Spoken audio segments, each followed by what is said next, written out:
Welcome back to Atypical Talk. This is a podcast where we have conversations that illuminate the intersection of faith, culture, and the common spaces of our humanity. I'm Abby. I'm Joel. And today we have one of our dear friends, Joanne Barnes, Dr. Joanne Barnes, I should say, with us. She is a huge part of our church here at Bridgeway. She's one of our elders. She serves all over the church and such an encouragement and a great leader in the marketplace and in the nonprofit sector. So we're so glad to have you here with us. Thanks for joining us. Hey, thanks for having me. Yes, love it. So we're going to jump into our first article today titled Single Strawberry Raises Controversy Over $19 Price Tag. Controversy. A $19 strawberry from the luxury grocery store chain Erewhon in Los Angeles has caused controversy on social media. An influencer named Alyssa, whose aunt and uncle own the grocery chain, posted a TikTok video taste testing the expensive strawberry. In the video, she declares it to be the best strawberry I've ever had in my life. The video quickly went viral, with many commenters describing the $19 price tag as dystopian and a new low. The high price of the strawberry is due to it being imported from Japan's area known as the Strawberry Kingdom. Representatives from the Strawberry Company explained that the strawberries are picked at their prime and delivered to the store within 48 hours, faster than produce grown locally. They argue the price is justified by the logistics of getting the fresh Japanese strawberries to the U.S. market. The controversy even led late-night host Jimmy Kimmel to sample the expensive fruit on his show. Would you guys consider buying a $19 strawberry knowing how much work went into getting it to the grocery store and all of that crazy stuff? Oh, no way. No way. Because I wouldn't want to eat it at that point. I'm like, $19? I just want to look at it. Right. I don't know. I'm tempted to be like, what is all this fuss about? It'd be a treat and it's an experience. Like, it's one time, make this whole big deal out of it. Even though I did just do like a quick Google search right before we started here, and I just typed in bigger foods that taste worse. And the very first thing that AI says, a common example of bigger food that actually tastes worse is a large commercially grown strawberry. The very first thing it says, because there's something about like during the breeding of the strawberry, it can often lead to less fruitful flavor because it's bigger. Now, this one sounds like it tastes delicious, but just because it's bigger doesn't mean it's better. Right. But I kind of want to try it. I just want to be like, this sounds like an experience. Yeah. Just me. You know? And also, to me, watching the video, it looked wasteful because it came in this like thick plastic packaging for a single strawberry. So it felt like a little wasteful, a little dystopian, like they were talking about. What did you guys think about reading this article and hearing about all this? What a time to be alive. Like that we can make a monstrous fruit and an event and an experience. Yeah. And, just like eggs, everything's so affordable, he said sarcastically in that way. But it's wild. I mean, it is being sold in Los Angeles, so who knows? Maybe $19 isn't crazy for a single strawberry. Yeah, I'm sure there's somebody saying that, Yeah. I'd rather have chocolate. Yes. So what was the first big purchase that you made, maybe after moving out of your parents' house or after your first paycheck? Joel, what about you? Well, it took multiple paychecks, but I remember the very first thing that I actually had to like save up for a really long time was a Taylor brand acoustic guitar. It was a very nice acoustic guitar, and I got like the mid-level. I didn't even get the most expensive kind of models, but I just remember thinking for months squirreling away money, and so I could get this guitar that I thought, man, this guitar would make me a real musician if I held that guitar with that name on the headstock. Didn't quite work that way, but I do remember it was the first thing I had to really wait for, and beyond that, the very first thing I felt like I ever had to save for and spend money on that was not directly just like for me to experience was an engagement ring. And that was a big one too, because it was like every week putting away. And this wasn't something that I was ever going to wear, but it was well worth it, babe, if you're listening. What about you, Joanne? My first big purchase was a used car, but it was the best used car ever. A 1963 Chevy Impala, white with red interior. Oh, with the way you're talking about it. Oh, yeah. It's romantic the way you're talking about it, right? I was in love with that car, yes. And it was so hot. Yeah. That's incredible. What about you? So when I first moved into my senior year of college, me and my friends rented a house. So when we moved into that house, I decided to be a little rebellious, and I got a hamster because my mom hates rodents, and so I could never have a hamster. And then when I was living on campus, I couldn't have pets at all, but I got a hamster. His name was Maximus, and he was a great little guy. He was mean, though. Yeah, great little guy, mean. And he never got out. Did you kill him on accident? I hear these stories often.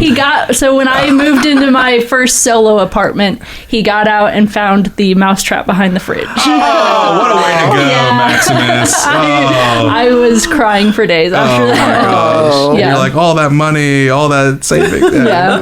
That's awesome. So our second topic today, it's the big one. It's the big topic, yes. right? You know, Bigger than a strawberry. Bigger than a $19 strawberry. Yes. This is where we're going. Yep. It's a CNN article titled, "What is DEI and why is it dividing America?" President Donald Trump made an executive order banning efforts such as environmental justice programs, equity initiatives, and DEI considerations in federal hiring. The White House also ordered employees of federal DEI and accessibility offices to be put on paid administrative leave. Amid the rising right-wing pressure, U.S. workers in November viewed DEI more negatively than they did the prior year. While 52% said focusing on increasing DEI was mainly a good thing, 21% said it was a bad thing, a 5 percentage point increase from 2023, a Pew Research Center survey found. Still, 52% of employed U.S. adults said in 2023 they had DEI trainings or meetings at work, and 33% said that they had a designated staff member who promotes DEI, a Pew survey that year found.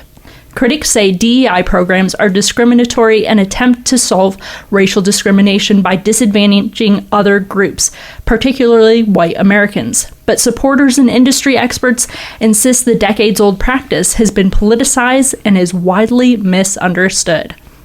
So we wanted to have Joanne on to have this conversation because of some of her background, some of her expertise, some of her education, to give hopefully a much more nuanced conversation, a less sensationalized conversation around DEI initiatives. And then hopefully as well, we want to bring, if you're listening and you're a follower of Jesus, we want to bring some spiritual wrapping to this to understand where this thinking and ideology might line up with the way of the scriptures, the way of Jesus. Where could there possibly be some tension points in those conversations as well? So, Joanne, thanks again for being with us. And why don't you give us just a little bit of your background and sort of how you came to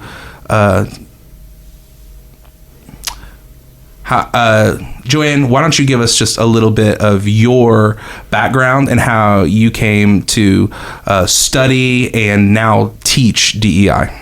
Okay, yeah, thank you. So, DEI has always been of interest to me, but as a professor at a university, I really started focusing on cultural differences. So it went beyond DEI. My focus was more looking at cultural differences across the globe.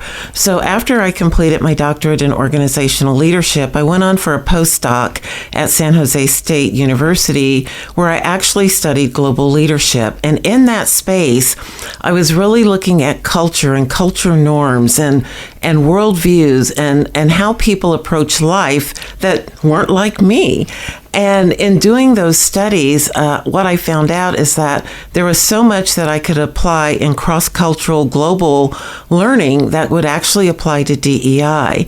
So I got involved in that, and actually, I was asked by the International Leadership Association to host its first virtual DEI conference. So I chaired that. I found participants, and it was actually amazing. We did a second and a third and a fourth, and we're hoping to bring it back again. But during that space, I kept diving into the literature and talking to friends to better understand what DEI was all about and how it impacted each of us as an individual.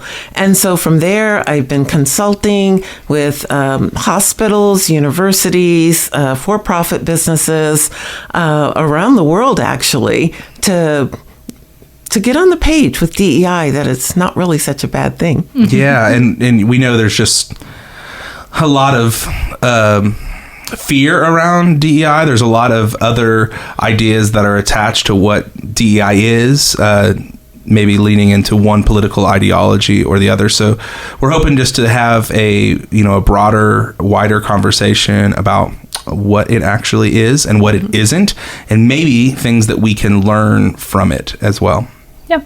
So DEI stands for diversity, equity, and inclusion. The article gives this definition of diversity. It says it's embracing the differences everyone brings to the table, whether those are someone's race, age, ethnicity, religion, gender, sexual orientation, physical ability, or other aspects of social identity. So Joanne, what do you think about this definition? Does that line up with kind of what you have learned over the years? Yes and no. Yeah. So, I think the one part most people might find a challenge with is that word embracing. Are we really embracing the diversity of others in all those areas that you mentioned? And what diversity is it are the differences that each of us bring to the table. For example, we can look at height, and that can become a diverse issue. If I'm tall in a room full of people that aren't so tall, then there's diversity there. And so we have to really look at it through this lens of, am I going to accept those? I don't have to embrace them, but I should accept them and acknowledge them. And so a lot of the literature talks about how we acknowledge those differences and, that we don't just ignore them and sweep them under the carpet, so to speak, but that we're actually accepting of those differences and just saying, okay, I acknowledge that we're different, but it doesn't make you a bad person. I think for me, thinking about diversity and maybe how there's been like a shift in our cultural understanding of diversity over the last 10, 15 years. I just think back on being brought up in public school, in church, in the Midwest. And I was always told that, you should be colorblind. You don't look at anybody and don't see the color of their skin that's different. Don't see their socioeconomics that are different. Like, everybody's the same, Joel. Everybody's the same, and you need to see everybody as the same. And to me, it seems like, at least what I feel like I've been learning over the last 5 to 7 years has been, colorblind doesn't really get the job done because it doesn't accept that there are differences and we can celebrate those differences and embrace those differences in other people instead of acting like everybody is the same. No, we're not all the same. And actually, maybe that's a good thing to understand and to accept. How do you sort of see that conversation of, maybe colorblindness or accepting all these differences? Yeah, so color blindness was really put out there so that people would say, okay, nobody's different and everybody's going to feel good if you don't point out those differences. But in reality, as an African American female, I want to be recognized as an African American female. When you see me, you see color. And that's what's really important because that shows a respect for my identity. As you mentioned, Abby, we talk about social identity, and it goes back into how we view ourselves and how we categorize ourselves. And so it's so important that people recognize whether you're Asian, Latina, or whether you come from a biracial, so my niece is Puerto Rican and African American, and we need to recognize her as such and not just label and say, well, I really don't see your color, because that disrespects everything that my family has gone through to get me to where I'm at today. So colorblindness has come under attack, and I'm so glad, Joel, that you have talked about how now you recognize that even though it was a thing that was being promoted, it really didn't give people a chance to be themselves. Yeah. And it's almost like, for me, I can't celebrate diversity as a value if everybody's just always all the same. And for me, it really was a theological shift in my mind.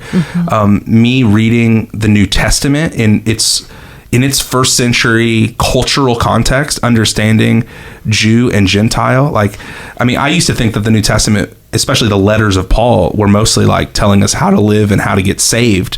And even though there's a lot of that inside of it, the context in which Paul's writing these letters to places that are very Jewish or Jewish and Gentile, or mostly Gentile and a little Jewish, like, was, hey, God's making a big blended family, and now everybody can come trust Jesus as their king and as their savior, and you guys got to get it together, because I know you're different, but we got to pull together, right?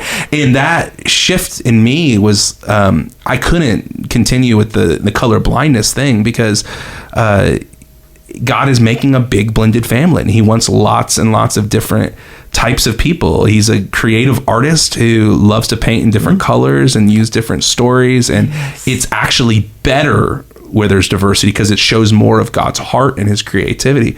So much so that I shared this on Sunday morning, but there's this passage in Revelation chapter 7 verse 9 where we're given this like glimpse into eternity, and John is given this picture of a multitude of people, all nations, tribes, and tongues, all worshiping the Lamb. And it's this idea of like, oh, that's what eternity is like. And it doesn't say that like it was just a big group of people that all looked the same. It was like actually talking about different types of people that were there. And maybe some of the power is that some people are from Russia, some people are from Puerto Rico, some people are from Africa, and maybe different ethnicities, all Americans in different ways. And that's actually the power of it. And so I think the idea of having programs and strategies for our workplaces, our churches, to be diverse. Currently, for me, I'm like, that is a strength, not a weakness. And what I do love about the definition of diversity that the article uses is talking about the differences that everyone brings to the table. Like that idea of we all have something unique we can bring to the table that actually makes it go.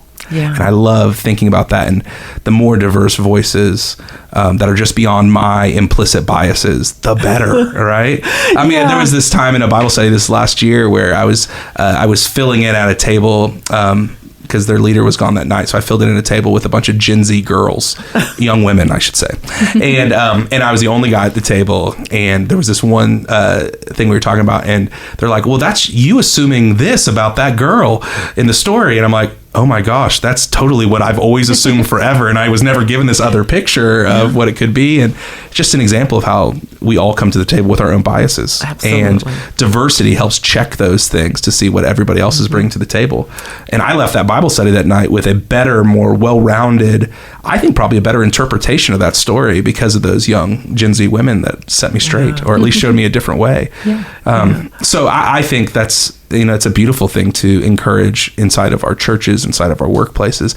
Joanne, what are some examples like in your consulting where you have seen initiatives to increase diversity that you found to be helpful? Yeah. So, one of the things is that when people call me, it's like, we've got a problem. So it's like, okay, you feel like you're coming in with the fire extinguisher to put out a fire. But often I like to start with the top leadership of an organization.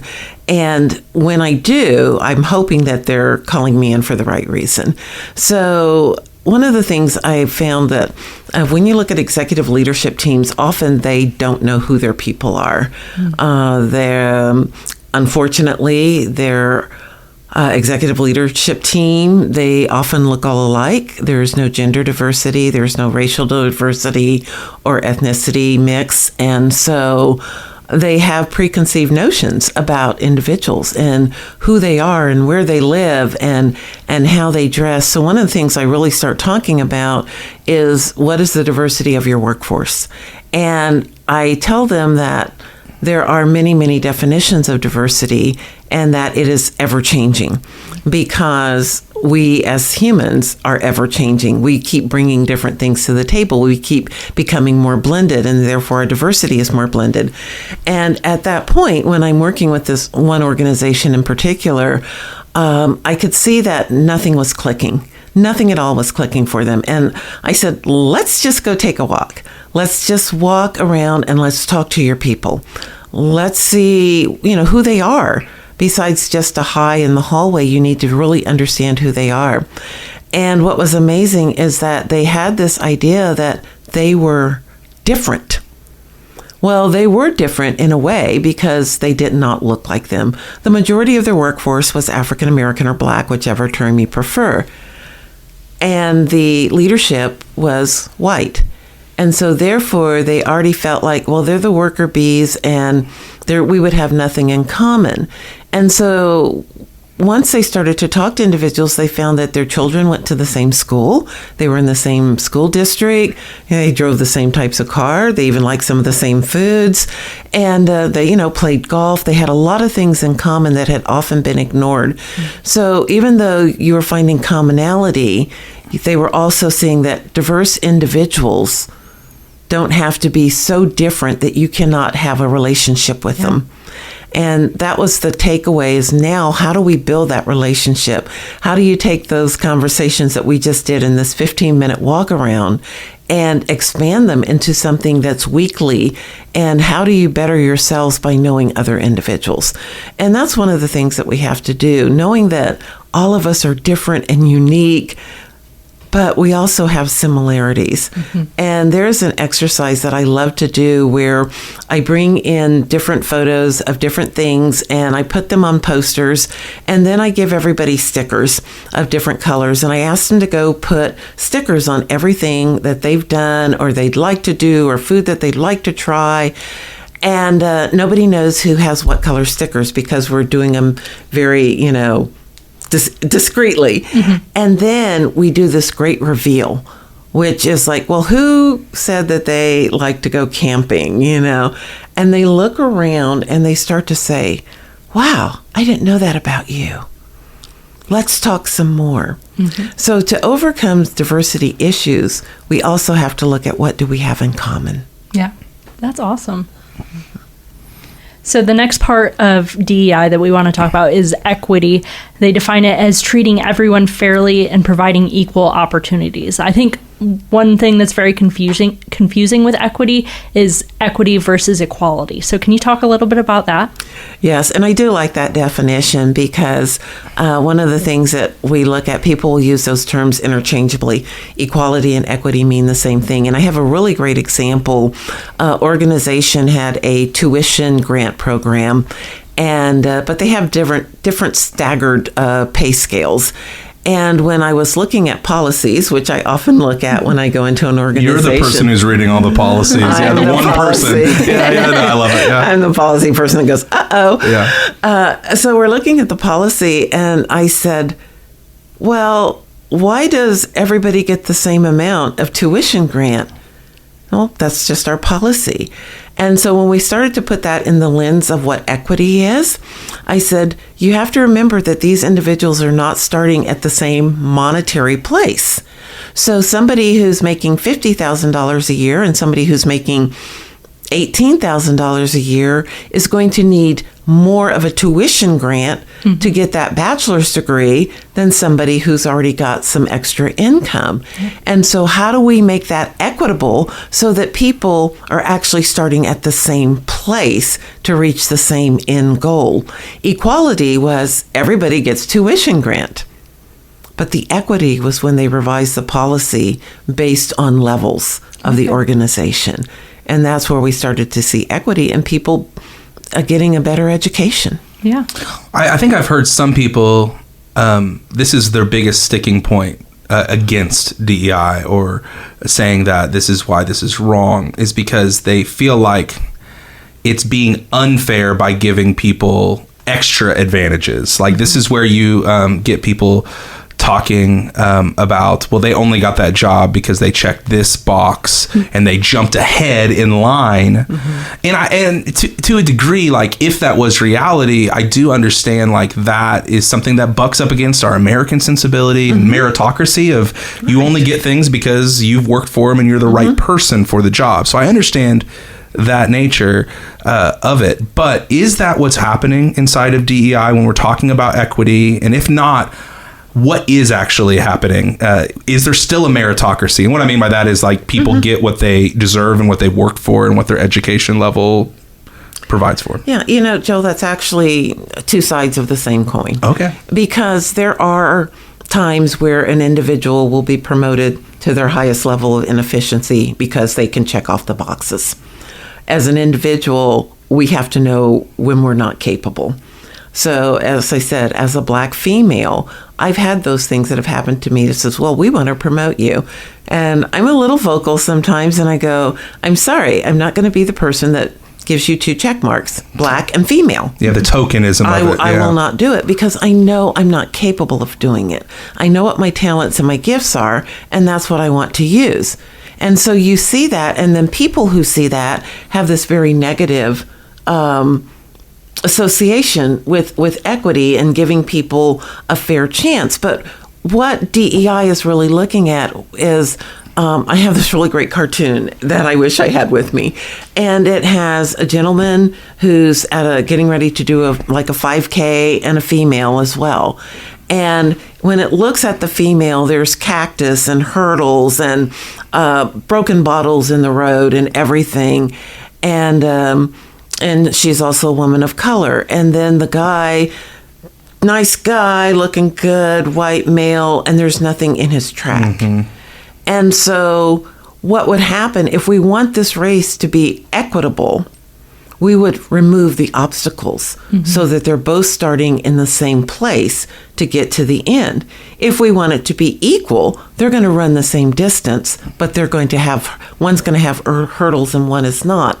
And so that's this thing that we struggle with, and that's the tension that I see when I talk about equity and equality with many, many groups. And I recently did something with a university here in town, and this light bulb came on, and a person came to me afterwards and said, I never knew there was a difference between equity and equality. I just thought that we were giving people who were poor or, didn't have what I have a chance to go ahead and fail because they weren't going to be qualified anyway. And I'm like, wow. And he's like, but now I know the difference. He goes, and that's something I've got to put into my work ethic. So I think it's really sharing with people examples of why equity makes a difference and why we're focused on equity. It's not that we're ignoring equality, because there are some instances where we do need to look at equality first. If everybody comes in and everything is equal, then you start to measure these things that make them diverse. Mm-hmm. Education level, various languages spoken, and those types of business skills. But when everybody isn't coming in with the same, that's where we bring in equity to make it a level starting point. I think one of the things I remember my mom teaching me as we were growing up that stuck with me forever, and now it plays out almost weekly in my life and in my work, is that not everybody was born on third base. Understanding that their starting place is different, and there are potholes and things in the way, or tools, soft skills, tools that they were never given, and no fault of their own, because it was their parents that handed it to them or didn't hand it to them, that are maybe not even born on first base, but born in the parking lot. Right. And the way I'm hearing you talk about equity is more of the leadership task of making sure that we give people opportunities to start at the same place, and doing the work of understanding that we're going to be better and stronger with different kinds of people at the table, and we might need to do a couple things to make sure they can start at the same place, to give them equal opportunities to actually seize what they might want or what they can do. Yes. And I think that's just such a really big shift in thinking about it, is this reality of understanding that everybody starts in a different place, and everyone's doing the best they can with what they have. And man, you see that raw talent in somebody, and if you can get them to that same starting point, it could be a game changer for an organization, for a community. Exactly. And you talked a little bit, you just mentioned biases briefly, but the other thing that when we're looking at equity and equality, we have to work through a lot of biases. And the thing is that people have perceptions of what individuals are like, what they're capable of. I was a dean of graduate school before I went back into full professorship, and I would set up a lot of appointments, and people would come to my office, and most of the time, they didn't know who I was. And I had a gentleman that came to my office, and he says, "Hey, I'm looking for Dr. Barnes." Mind you, I'm sitting behind the desk, and my name is on the door. And I said, "I'm Dr. Barnes." And he goes, "No, I'm looking for Dr. Barnes." the dean. This is like a movie scene. Oh, yeah. I am Dr. Barnes, the dean. Well, you sounded different on the phone. Oh, yeah, I'm sure. And I said, well, how did I sound? And he was like hesitant. And he said, well, you sounded white. And I go, oh, that's my professional voice. Don't worry, I'll go back to normal.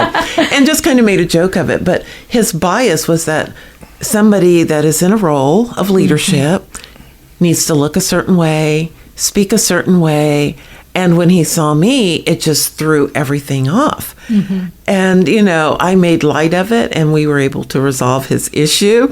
I didn't hold it against him. But, I always think about biases, and I ask people to think about what are the stereotypical biases that they hold.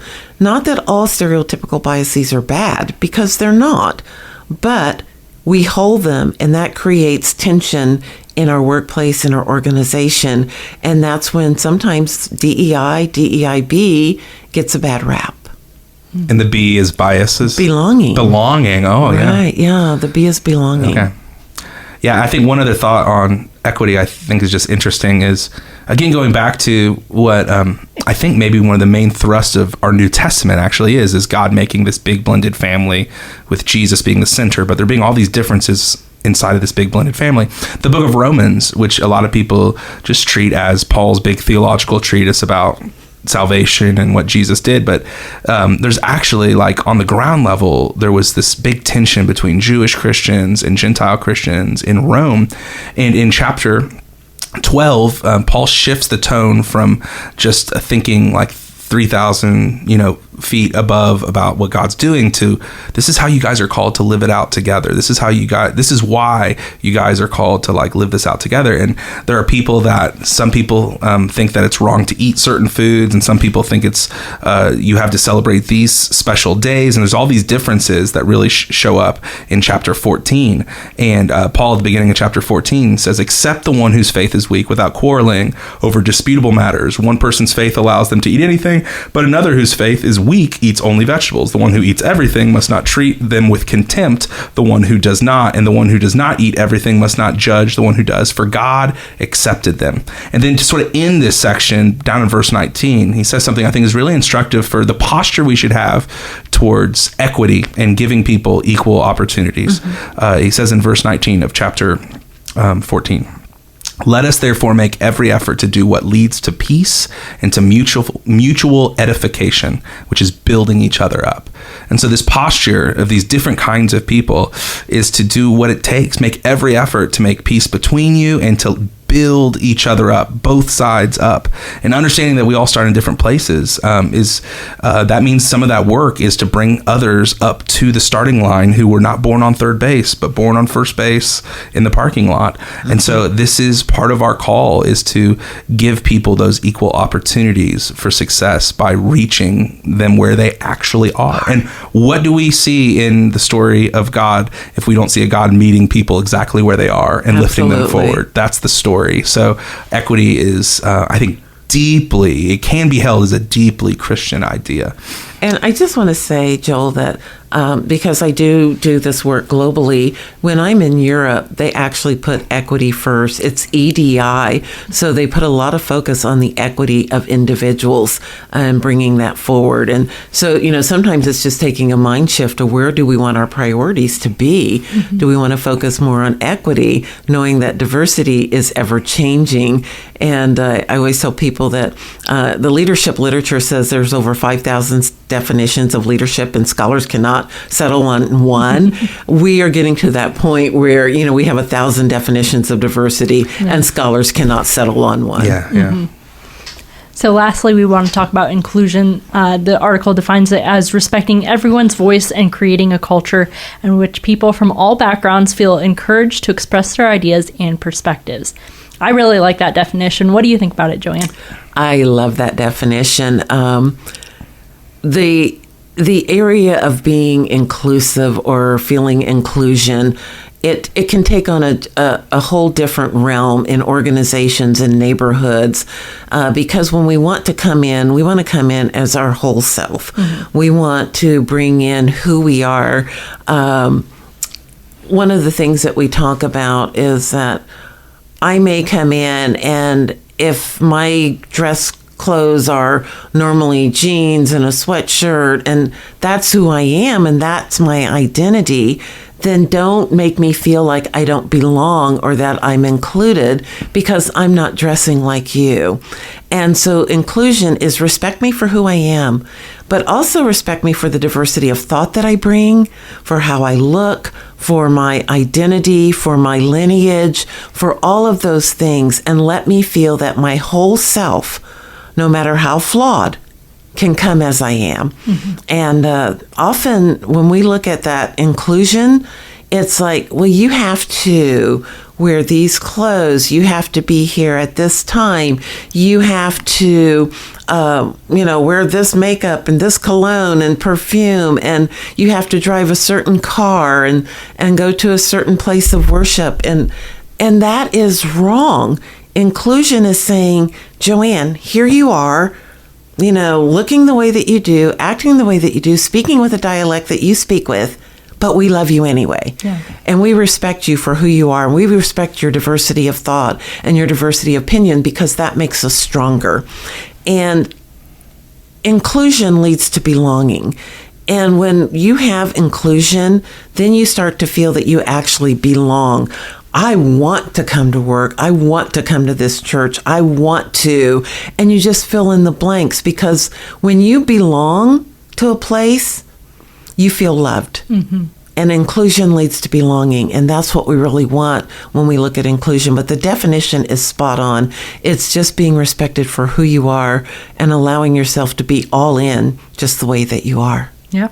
Yeah, I just felt like you were preaching the gospel there is what it sounded like, right? Because that's what really changes us, right? It's not the berating of somebody for their weaknesses or their lack. It's not saying you have to act a certain way and then you are embraced. Mm-hmm. But the gospel of Jesus says that I love you. You can't do anything to change that. So let's go do this thing together. And you belong in my presence. I mean, Andy Stanley's got this little line about people that were nothing like Jesus, and he liked them too. Mm-hmm. Like that idea that the only thing Jesus ever did was hang out with sinners, right? It was like all he did, and he loved being with them, and he made them feel included and embraced and restored, and that's where the transformation actually happens, not by you feeling guilty or filled with shame, and then realizing that, oh, well, Jesus loves you, through that. And so now you can drop all your guilt and shame. It doesn't really work that way. It's more of Jesus walked with these guys first, loved them first, and they responded to that love that they experienced. And so to think of the positive outpouring or the positive outworking of inclusion is really powerful in any organization or community. Yeah. And one of the things that I've seen in my work is that when I go in and I often talk to HR, and what I talk about is retention. You can have a diverse body of individuals working for you, but are you retaining them? And I said, wouldn't it be great if we could just have a conversation with those that are still here, that are diverse, and maybe ask them, why are they still there? Mm-hmm. Or are they consider leaving? And their number one response is, I don't feel included and respected. Mm. And that's why I'm going to leave. So then we have turnover. And when I'm working with organizations, especially for profit, what they're like is, well, now I have to spend more money on training and development. Well, if you treated people with respect and you respected their voices and what they had to say, your turnover is not going to be so high. So there is a business case for inclusion. It's not just because of an event that happened, in 2020 or even prior to that. It really is something that goes on every day that helps businesses, that helps communities feel loved and respected and trusted.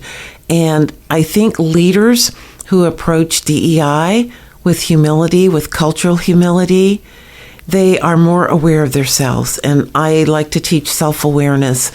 What is it that you don't know about yourself that is causing you not to include others, not to see equitable opportunities for others? Because the more we know about ourselves, then we can start to see things that we need to change in ourselves.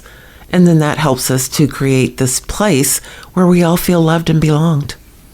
I came across this this quote from Verna Myers, who says that diversity is being invited to the party, but inclusion is being asked to dance. Yes. And I think that's such a beautiful picture of belonging and how these things build on top of each other, right? Absolutely. To that. So I think that's really cool.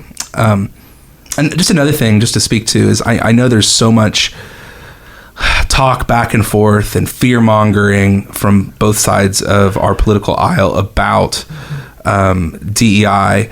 I think it's also important to realize that DEI it can be a very broad approach to things that are much more than just what we want to think race and gender, ethnicity, and those things. Like, just for example, DEI includes ramps and sidewalk curb cuts for handicapable people, subtitles and captions, TV on our phones, family restrooms, which I know with little kids has saved my life a couple times. Changing tables in men's restrooms, breastfeeding, pumping stations, accommodations.